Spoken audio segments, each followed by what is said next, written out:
Também estou muito feliz hoje por poder dar a palavra hoje para vocês e que seja a vontade de Deus. E pela presença do meu sogro, seu Andelino, dona Denise e do meu pai e da minha mãe, que vieram hoje pela primeira vez aqui. Glória a Deus por isso. Muito obrigado pela presença de vocês e de todos que estão aqui. Bom, hoje foi dia de batismo e não podia ser outro tema, né? O tema hoje da nossa conversa vai ser sobre batismo. Né? A proposta vai ser que a gente possa... Que nós possamos... obrigado. Deus abençoe. Obrigado. Som. Que nós possamos discutir um pouco sobre a questão do batismo em si. A pastora hoje de manhã, ela explicou vários detalhes, ela trouxe várias palavras da Bíblia, eu queria compartilhar com vocês. Bom, para nós começarmos, né? E assim, se alguém está em Cristo, é nova criatura. As coisas antigas já passaram. Eis que se fizeram novas. Glória a Deus. 2 Coríntios 5, 17. Pode passar mais, meu irmão.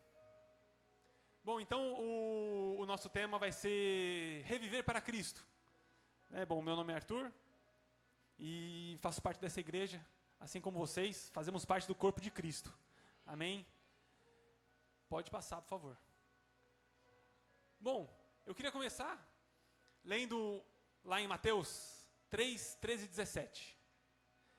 Naqueles dias, Jesus foi da Galileia até o Rio Jordão, a fim de ser batizado por João Batista.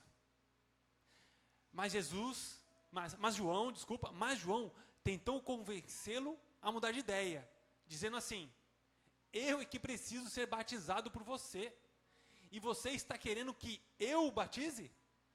Mas Jesus respondeu: deixe que seja assim agora, pois é dessa maneira que faremos tudo que Deus quer. E João concordou. Logo que foi batizado, Jesus saiu da água. O céu se abriu, em algumas traduções diz que o céu se rasgou. E Jesus viu o Espírito de Deus descer do céu como uma pomba e pousar sobre ele. E do céu veio uma voz que disse: esse é meu filho querido, que me dá muita alegria. Glória a Deus. Aleluia. Essa parte dessa passagem, irmãos, assim como Jesus disse, para que as escrituras fossem confirmadas, assim como Deus quer que aconteça, está em Isaías 42, 1, que disse assim: eis aqui o meu servo a quem sustenho, o meu escolhido, a quem a minha alma se compraz. Quer dizer, bom, depois eu tenho outra tradução: pus sobre ele o meu espírito, e ele promulgará o direito para os gentios. Em outra tradução, o Senhor Deus diz: aqui está meu servo, a quem eu fortaleço, o meu escolhido, que dá muita alegria ao meu coração. Pus nele o meu espírito, e ele anunciará a minha vontade a todos os povos. Está confirmado, irmãos, na passagem que nós lemos, tanto em Mateus, quanto em Marcos, quanto em Lucas, confirma-se essa escritura, essa passagem de Isaías, que escreveu isso nada mais, nada menos que 700 anos antes. 700 anos antes. Ah, mas será que eles não inventaram? Olha, eu vou contar para vocês um detalhe. Historiadores e várias passagens que eu vou falar aqui, várias informações, são informações arqueológicas, de estudos científicos, né? É algo que eu gosto muito de pesquisar, de buscar e de conhecer. Então vou colocar algumas fotos, vou colocar alguns mapas, enfim, porque eu gosto de ter, de saber por quê, como, onde, quando, né? Então, como é que eles sabiam o que foi falado? Eles tinham umas placas de madeira com cera de abelha. E aí, para escrever rápido, não tinha como escrever num papiro, não tinha como escrever tão rápido numa madeira ou num pedaço de argila. Então eles escreviam ali na cera. E faziam ali rapidinho, e depois eles transcreviam para um papiro, para um papel, que era caro naquela época, nem todo mundo tinha. Então nós temos que nas escrituras, tanto Marcos, Mateus e Lucas, escreveram coisas parecidas, mas do ponto de vista deles.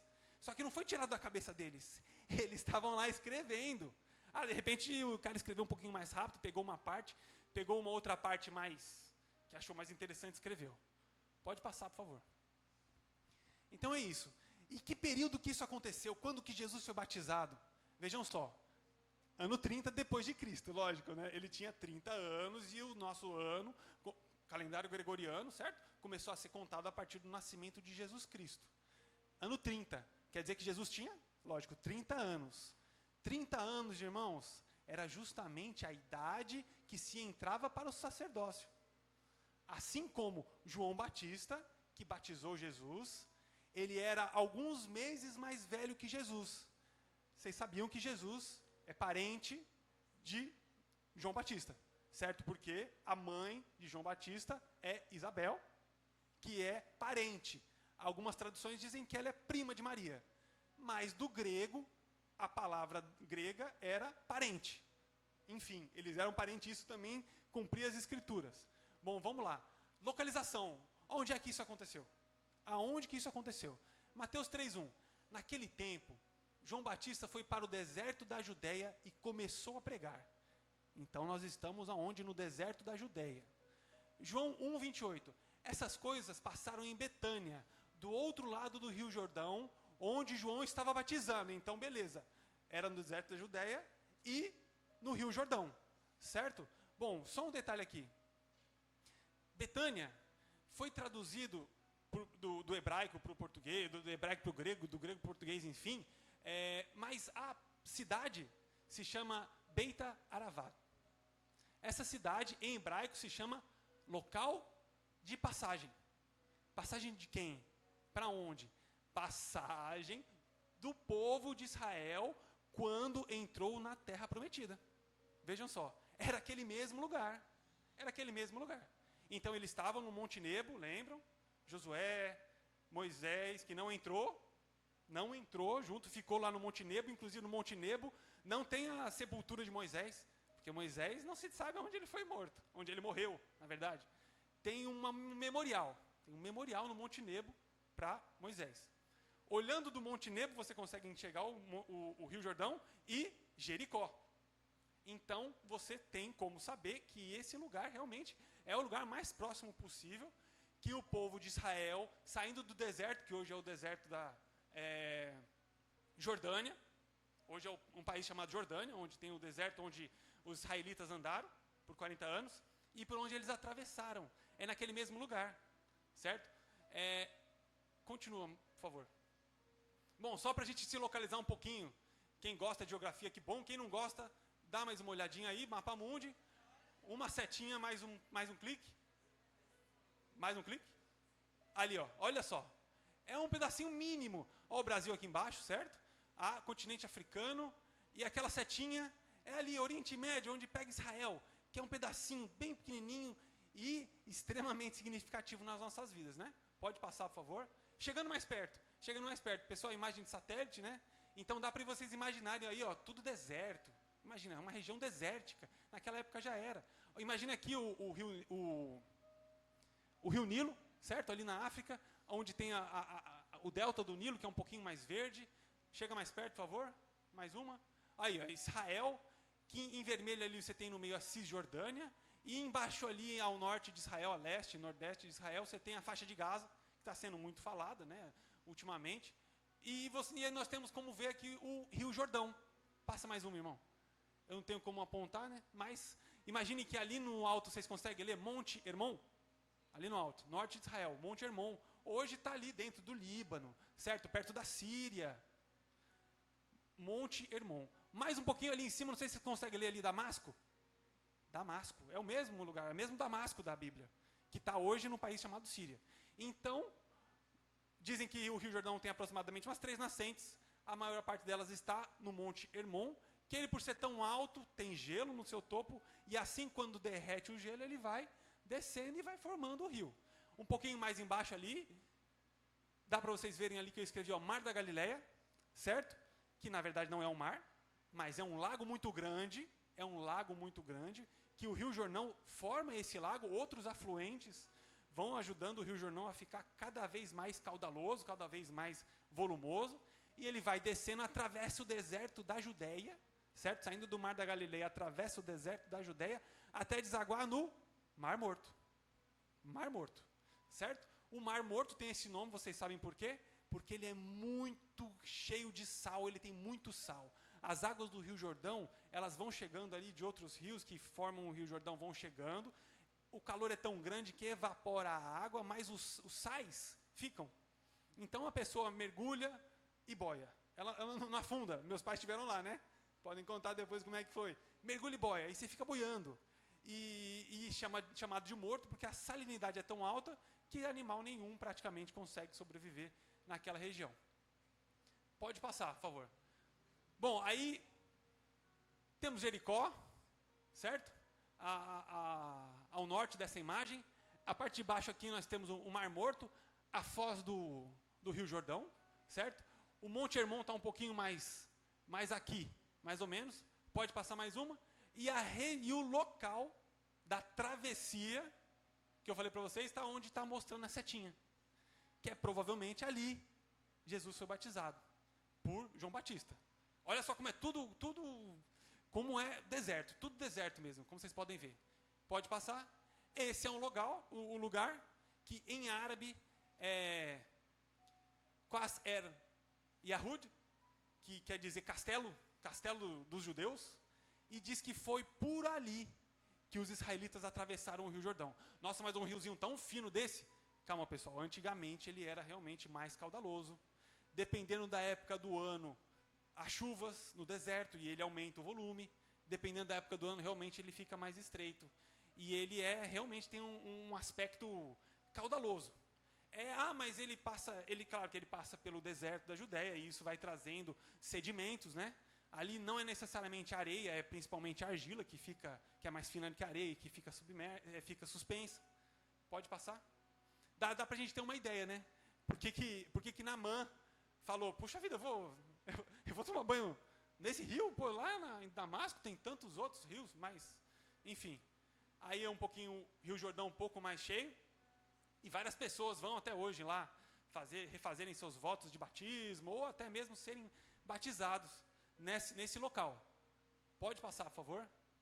Continuando então. Contexto do batismo de Jesus, continuando. Bom, João Batista, quem que era? Como eu já disse, né? Ele é parente de Jesus, por ser filho de Zacarias e Isabel, que era parente, prima ali em interrogação, porque não se tem certeza de ser prima de Maria, certo? João Batista era um profeta messiânico, pois ele anunciou a vinda de Jesus Cristo no deserto da Judéia, certo? E foi o último profeta messiânico, porque, lógico, depois de João Batista, o Messias já se fazia presente entre nós, certo? Bom, citado por Isaías, em 43, Isaías disse assim: vós que clamam do deserto, preparai o caminho do Senhor, endireitai no ermo vereda a nosso Senhor. E João Batista foi definido por Jesus como: eu afirmo a vocês que isso é verdade. De todos os homens que já nasceram, João Batista é o maior, porém, quem é menor no reino do céu é maior do que ele. Mateus 11:11. E João Batista fazia o que no deserto? Ele batizava. Ele fazia um batismo de arrependimento. E era oferecido a todas as pessoas. Esse batismo era oferecido a todas as pessoas. Certo? É claro que apareceram alguns fariseus ali no momento, só que João Batista sabia que eles não estavam de coração, certo? Eles não queriam ser batizados de coração, porque é uma decisão que deve partir do coração. Pode continuar, por favor. Agora, qual é a origem do batismo? Isso é alguma coisa que eu também fiquei pensando e pesquisando. A pastora já deu uma dica aqui. Os israelitas, os judeus, eles tinham uma cerimônia. Quando a pessoa chegava, quando a pessoa ia orar, quando a pessoa ia se alimentar. Lavar as mãos e lavar os pés. Mais do que um ato de higiene, que realmente é um ato de higiene, imagina? É um ato de higiene. Era algo cerimonial. E também as pessoas tomavam banho. Está em Levítico 15, 10, 11, em Levítico 16, 4. Pode passar. Então, como eu estava dizendo, 2 tipos. Essa lavagem cerimonial das mãos e dos pés tem nome. Se chama Netlá e Adaim. Netlá e Adaim. Então, é um nome hebraico que diz justamente lavagem das mãos e ou dos pés. Pode passar. Bom, então como eu disse, né? É realizado antes de uma oração, antes de uma refeição, ao acordar de uma noite de sono se fazia esse ritual. E um servo deveria jogar a água nas mãos do seu senhor para que fosse lavado, assim como um servo jogava a água nos pés do senhor para que fosse lavado, certo? A própria pessoa era assim que eles faziam, né? Não jogava as próprias águas, tinha um servo que lavava. Então, em João 13, Jesus lava os pés dos seus discípulos. Imagina a mensagem que Jesus passou para os seus discípulos. Quer dizer, não foi só uma lavagenzinha dos pés, foi um ato cerimonial que só era feito por um servo. Jesus se pôs na condição de servo e lavou os pés dos discípulos. Ele sabia, ele estava passando uma mensagem que para nós às vezes, né? Às vezes pensando fora do contexto, mas tudo bem, lavou os pés. Não, era muito poderoso o que Jesus estava fazendo ali. Assim como Pôncio Pilatos, quando lava as mãos, não é um ato só assim, estou lavando a mão aqui. É claro que muito provavelmente, lá em Mateus 27, 24, muito provavelmente, ele fez isso por deboche. Mas foi um deboche sabendo do que estava fazendo, porque aqueles que estavam vendo faziam isso e tinham como esse ato algo cerimonial, algo de se respeitar. Não era uma coisa assim. Então ele disse assim, olha só, vocês estão vendo aí, eu lavo minhas mãos, eu me purifico do sangue desse inocente, Jesus, que está sendo morto, a pedido de vocês. Imagina, foi isso que aconteceu. Foi uma mensagem muito forte para aqueles que estavam vendo. Todos aqueles entenderam. Todos eles entenderam. Não foi só. Enfim. Então, não é apenas uma questão de higiene, como eu falei, é uma questão de purificação. Esse é o primeiro, certo? Essa é a primeira cerimonial de usando águas para lavagem. Vamos para a próxima. A próxima se chama Tevilá. Tevilá. Ou imersão. Certo? Pode passar, por favor. Que significa o quê? Submersão completa em água. Essa é uma palavra hebraica que, quando foi traduzida esses trechos da Bíblia, do hebraico para o grego, os autores traduziram como baptizo, que é uma palavra grega, e que, por sinal, usamos no português. Batismo é a origem desta palavra grega, que significa submersão completa à água. A pessoa mergulhava numa fonte de água natural ou tanque, chamado mikve. Mikve é um tanque de purificação que em muitos lugares hoje em Israel se usa. Tem até umas fotos de uns mikve atuais, mas temos vários antigos, que eu vou mostrar para vocês depois. Existiam e ainda existem até hoje os particulares, né? E naquela época existiam os particulares e os públicos. Existiam vários tanques públicos que as pessoas entravam para se purificar. Era realizado por todos que desejassem participar dos rituais de sacrifício no templo de Jerusalém, tanto sacerdote quanto os demais adoradores.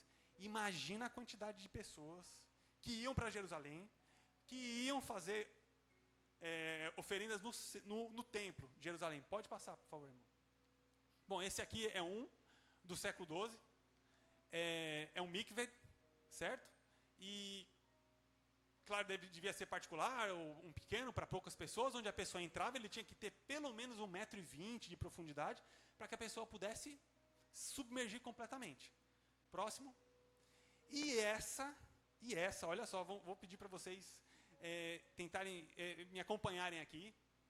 Essas escadarias, está lá em Jerusalém, e são ruínas do tanque de Siloé. Imaginem o tamanho, isso aí é só a escadaria, um dos pedaços. Ele é enorme, era enorme o tanque de Siloé.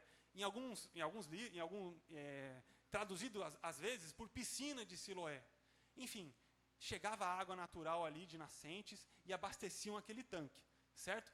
Em João 9 tem a cura do cego no tanque de Siloé, que Jesus mandou, vai lá lavar os seus olhos lá no tanque de Siloé. É esse tanque que fica ao sul de Jerusalém e que está sendo escavado. Talvez eles não consigam escavar todo ele, porque Jerusalém é cheio de propriedades particulares, lógico, e para você conseguir uma autorização para escavar é muito difícil. Mas é ele, eu vou mostrar para vocês no mapa agora. Próximo, olha só. O tanque de Siloé fica mais ao sul de Jerusalém e o templo de Jerusalém fica ali em cima. O que acontecia com as pessoas que gostariam de ir ao templo? Eles entravam no tanque de Siloé, se banhavam, se purificavam, saíam, seguiam esse caminho que hoje é chamado de Rua de Herodes, e iriam até o templo de Jerusalém, purificados. Não tinha mikveh para todo mundo ali, um para cada, não. Então tinha uma piscina enorme ali. Tinha uma piscina enorme. Então eles entravam, se purificavam e saíam. Se purificavam nas águas, olha só. Pode passar, por favor. Certo, então o batismo é isso, é para purificar. Vamos entender então que esses cerimoniais judeus, israelitas, né, podem ter sido e provavelmente foram, né, os precursores do batismo. Aí eu pergunto para vocês, mas por que Jesus foi batizado? Se tudo que eu falei para vocês era para purificar, se tudo que eu falei para vocês era para limpar, Jesus não tinha o que ser purificado, Jesus não tinha o que ser limpo. Por que ele foi batizado? Próximo. Para que servisse de exemplo. Primeira coisa. Para que Jesus foi batizado, para que servisse de exemplo para as pessoas. Pois ele, como não possuía nenhum pecado e não tinha do que se arrepender, João Batista batizava as pessoas declaravam os seus pecados, dizia que se arrependia dos pecados, e João batizava. E Jesus foi batizado por João. Mas ele fez isso para quê? Em primeiro lugar, para servir de exemplo. Assim como ele foi exemplo em muitas outras ações que estão escritas na Bíblia. Certo, irmãos? Próximo. Aí, isso. Para o cumprimento das profecias. Em todos os detalhes. Ele que disse. Assim como estava escrito em Isaías. Para que a profecia, para que as profecias se cumprissem. Próximo. Sendo batizado também, Jesus declarava o quê? Que João Batista possuía autoridade e que João era enviado de Deus também, certo? Então Jesus estava envolvendo e estava passando várias mensagens para todo o povo ali que vivia na região. Próximo, por favor. E ele começou nesse momento, olha só, ele começou com 30 anos, ele começou a assumir o lugar de pecador. Ele começou a tomar o nosso lugar, assim como ele fez na cruz.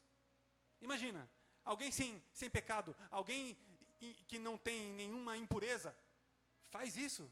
Por quê? Porque ele está começando a fazer, olha, estou começando a pegar o seu lugar, o seu lugar. Pode passar, aleluia. E aí, marcou o início do ministério de Jesus. Foi a partir desse momento,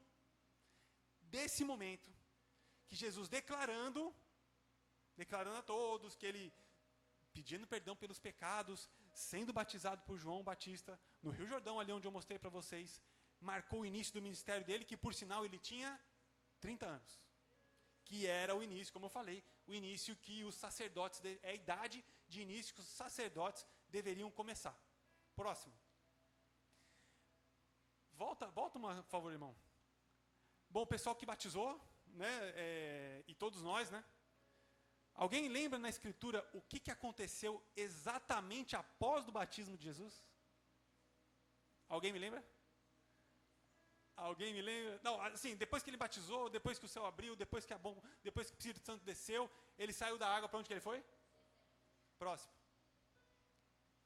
Mateus 4:11. Então, logo depois, então o Espírito Santo levou Jesus ao deserto, para ser tentado pelo diabo. Ele foi provado.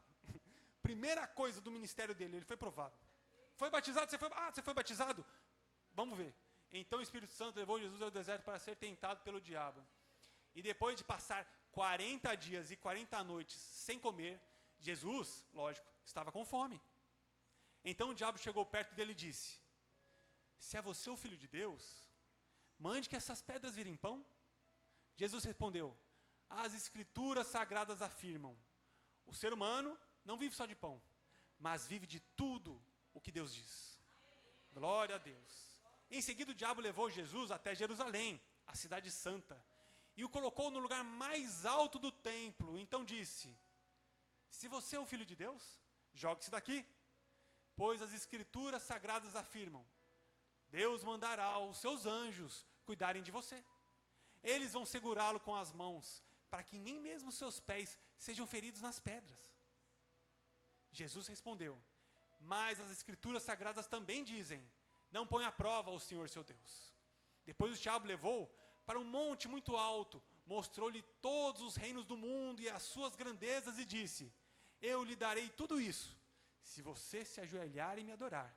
E Jesus respondeu: vá embora, Satanás. As Escrituras Sagradas afirmam: adore o Senhor, seu Deus, e sirva somente a Ele. Então o diabo foi embora e vieram anjos e cuidaram de Jesus. Logo depois que Jesus se declarou publicamente, até então ele chegou, pessoal, como mais um para ser batizado por João. Ele não tinha começado a fazer nada ainda. Ele começou como mais um e já saiu sendo tentado. Próximo.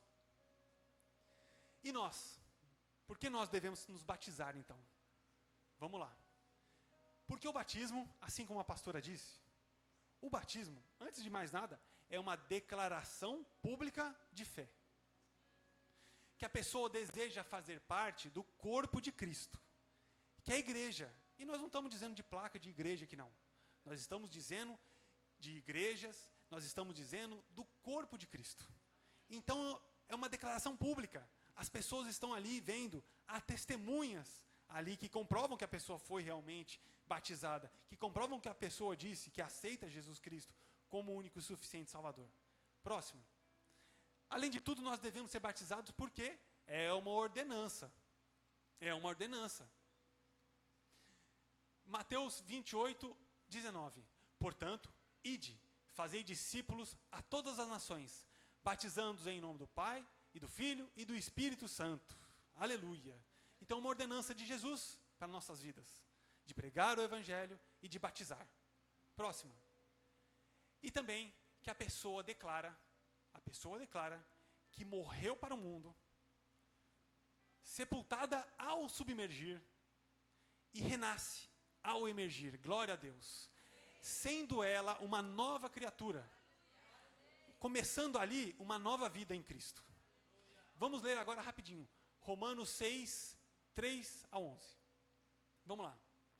Bom, com certeza vocês sabem que quando fomos batizados para ficarmos unidos com Cristo Jesus, fomos batizados para ficar unidos também com a sua morte. Vejam só. Assim, quando fomos batizados, fomos sepultados com Ele, por termos morrido junto com Ele. Por isso, para que assim, como Cristo foi ressuscitado pelo poder glorioso do Pai, assim também nós vivamos uma nova vida. Pois se fomos unidos com Ele por uma morte igual a dele, nesse caso aqui não é uma morte igual a dele na cruz, uma morte, um ser vivo, uma morte igual a dele,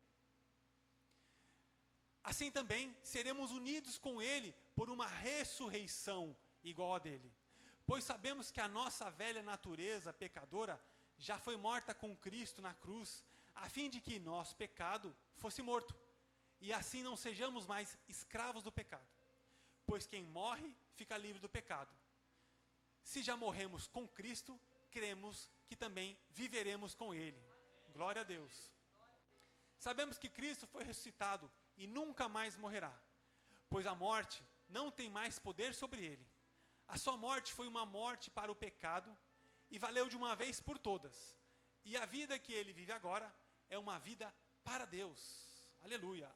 Assim também vocês devem se considerar mortos para o pecado, mas por estarem unidos com Cristo, devem se considerar vivos para Deus.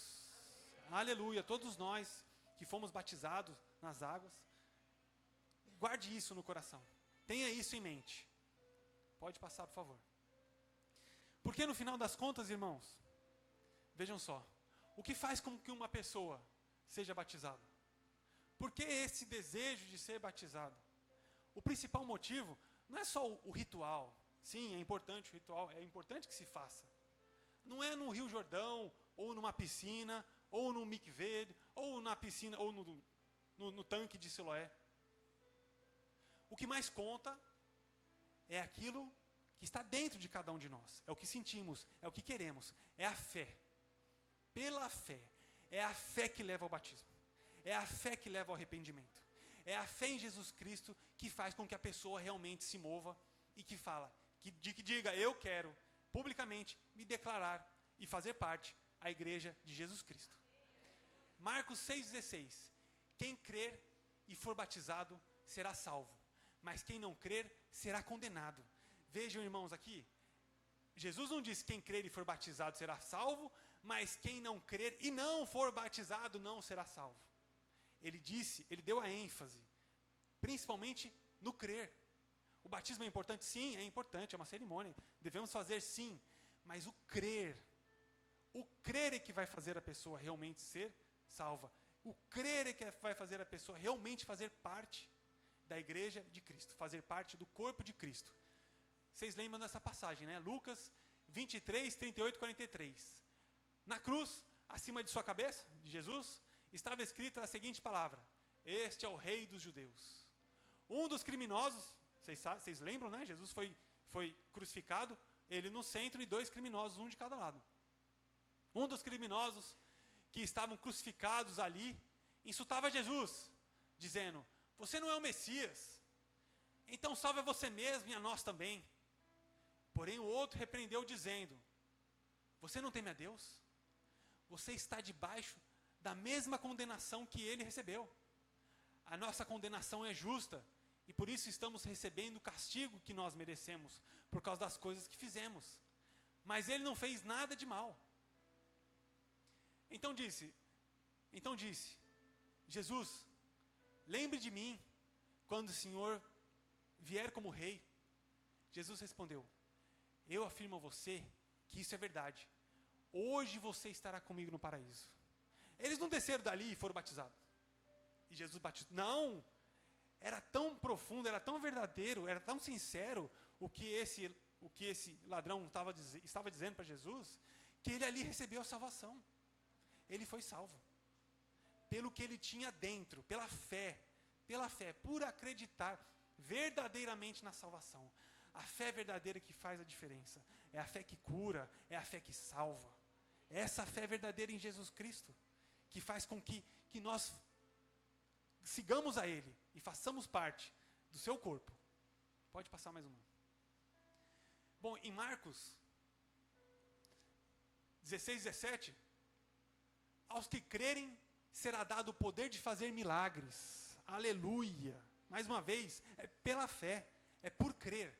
Será dado o poder de fazer milagres e expulsar demônios pelo poder do seu nome e falar novas línguas. Se pegarem em cobras ou beberem algum veneno, não sofrerão nenhum mal. E quando puserem as mãos sobre os doentes, eles serão curados. Quem acredita nisso? Quem acredita nisso? Aleluia! Quem já viveu algo parecido? Quantas experiências nós já tivemos de ver milagres acontecendo? Pela imposição de mãos, pelo poder no nome de Jesus. Pela fé que temos no poder do nome de Jesus. Glória a Deus. E aqui chegamos, irmãos, numa outra discussão. Essa mais profunda que provavelmente em um outro momento nós vamos chegar mais adiante. Que na Bíblia não foi falado só do batismo em água, não. Não tem só o batismo em água. Tem o batismo no Espírito Santo. Tem o batismo no Espírito Santo e em fogo. Glória a Deus. Alguém já teve essa experiência? Alguém já viveu isso? Alguém sabe explicar isso? Em Marcos 3, 10, 12. O machado está pronto para cortar a árvore pela raiz. Vai cortar a árvore pela raiz. Toda árvore que não dá frutas boas será cortada e jogada no fogo. Jesus disse isso. Quando eles estavam andando com os apóstolos, eles viram uma figueira e chegaram perto da figueira e viram que não tinha figo. E que a figueira foi mandada cortar e ser jogada ao fogo. Vocês lembram disso? Nossa, mas que maldade, por que Jesus fez isso? Sabe o que ele fez? Porque é o seguinte, nesse exemplo, qual que é a explicação? Sabe aquela pessoa que parece que segue Jesus, que faz tudo bonitinho, que segue todos os mandamentos, que faz tudo o que é preciso que seja feito, mas que no fundo, o coração não segue a Jesus. O coração não tem fé, o coração tem mágoa, o coração amargurado. Um coração que não crê realmente em Cristo. Esse que olhando de longe, Olhando de longe é a árvore que parece que está cheia de fruto. Então se chega perto. É essa árvore que está sendo falada aqui em Mateus. É dessa árvore que parece que tá linda, frondosa, toda cheia de fruto. Quando você chega perto e vê, não é, não está. Não está, porque só aparece por fora. Só quem sabe do nosso coração, irmãos, vocês sabem, é Jesus, é Deus que sabe do nosso coração. É Ele que vai, no dia do juízo final, ter um tete a tete conosco. E não ter para onde correr, não ter para onde fugir. É dessa árvore que está sendo falada. Eu batizo com água para mostrar que vocês se arrependem dos seus pecados. Mas aquele que virá depois de mim, João Batista falando, os batizará com o Espírito Santo e fogo. Ele é mais importante do que eu. E não mereço a honra de carregar as sandálias dele. João Batista dizendo. Agora vejam, mais essa passagem, imagina mais essa passagem agora, no 12. Mateus 12. Com a pá que tem na mão, ele vai separar o trigo da palha. Guardará o trigo no seu depósito, mas queimará a palha no fogo que nunca se apaga. Irmãos, vamos discutir um pouco essa passagem. Eu fiquei pensando, fiquei refletindo, fiquei estudando, fiquei pesquisando. O que João Batista está dizendo sobre isso?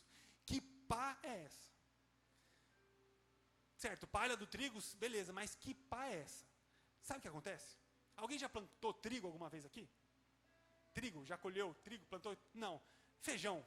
Alguém já colheu feijão, já plantou feijão? Já. Colhe o feijão seco, certo? Para quem não sabe, pessoal, o feijão vai colhido manualmente. Estamos falando, né, de sítio aqui mais simples, né? Não com máquina.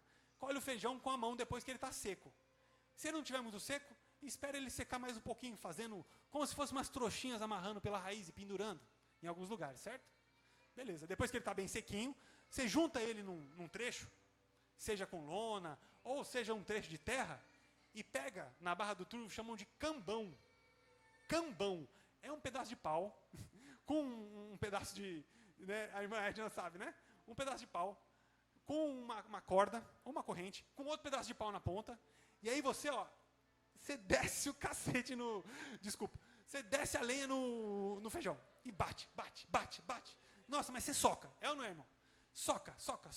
Aí o que você vai fazer? Você vai peneirar, você vai abanar o feijão.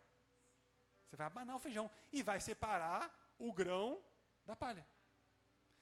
Nesse caso aqui, com o trigo, como é que é o trigo? O trigo é um capim, ele é parente do capim. Ele é parente do milho, inclusive. Ele dá uma espiga. Se chama de espiga aquela partezinha do milho. E aquela espiga e o milho, você vai colher ele seco. Você não vai colher ele verde. Porque se você colher ele verde, você vai querer separar e não vai conseguir. Você vai colher o milho, o trigo seco. Colher o trigo seco, você vai levar ele para um lugar chamado eira. Eira, que é um trecho de cimento, de pedra, enfim. Um local onde não tem terra, onde não tem capim, onde não tem lama. E você vai colocar esse trigo colhido, os feixes de trigo. Tem trigo que fica com 1 metro de altura, um pouquinho mais, um pouquinho menos. Vai colher aquele trigo e vai deixar lá na eira. Vai pegar algum instrumento parecido com um cambão e vai, malhar o trigo ali. Você vai bater, vai socar, vai macetar o trigo. Vai macetar. O que vai acontecer com esse trigo? A espiga dele, que está bem sequinha, vai começar a se soltar. Vai soltar do pé. E aí você vai conseguir separar o trigo. E aonde que entra a pá? Aí é o que acontece. Pegando um ventinho, o pessoal, como tinha muito trigo, pega uma pá e joga para o alto. A palha vai para onde? A palha vai ser soprada pelo vento. É igual a turma faz para abanar feijão. Pega o feijão, joga para cima, ele está cheio daquelas palhinhas, perto de um ventinho, e o vento vai tirando a palha. Então é essa pá que ele está falando aqui. É uma pá que você pega o trigo já socado, mas tem que socar. Batido mesmo, para tirar a espiga da palha. E joga. Ali vai cair, como o grão é mais pesado, ele vai cair ali na eira e a palha vai voando. Vejam aqui o que vai ser feito com a palha. Mas queimará a palha no fogo que nunca se apaga. Olha só o paralelo que eu quero fazer para vocês. Lembra da história do joio e do trigo? Você vai olhar o joio, Quem conhece planta, né, quem é do sítio, quem é do mato, vai bater o olho numa planta e vai falar, ó, essa é tal, essa é tal, essa é tal. Quem não conhece, às vezes, olha ali, parece que é tudo igual.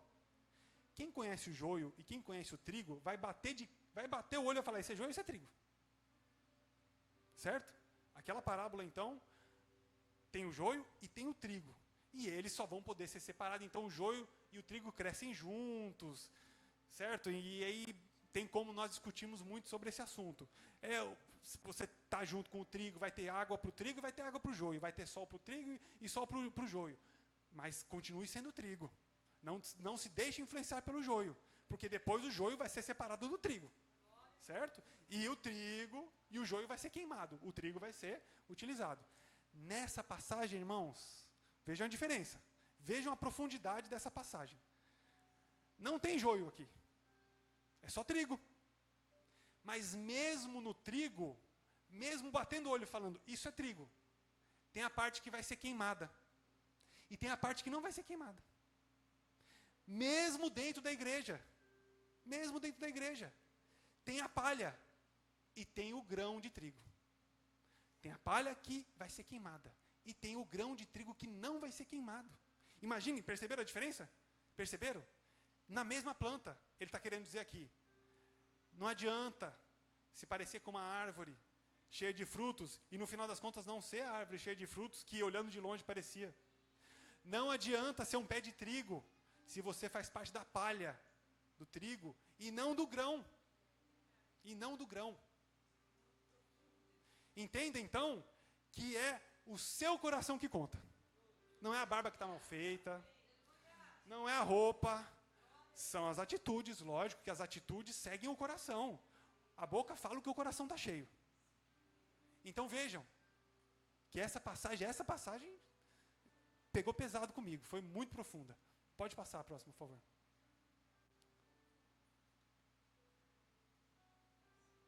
É essa mesmo. Então aqui, irmãos, essa era a última reflexão que eu gostaria de ter feito com vocês. De que o batismo, ele é realmente uma cerimônia muito necessária que seja feita. E glória a Deus por ter sido feita. Glória a Deus. Mas o principal é realmente aquilo que moveu você a ser batizado ou a ser batizada.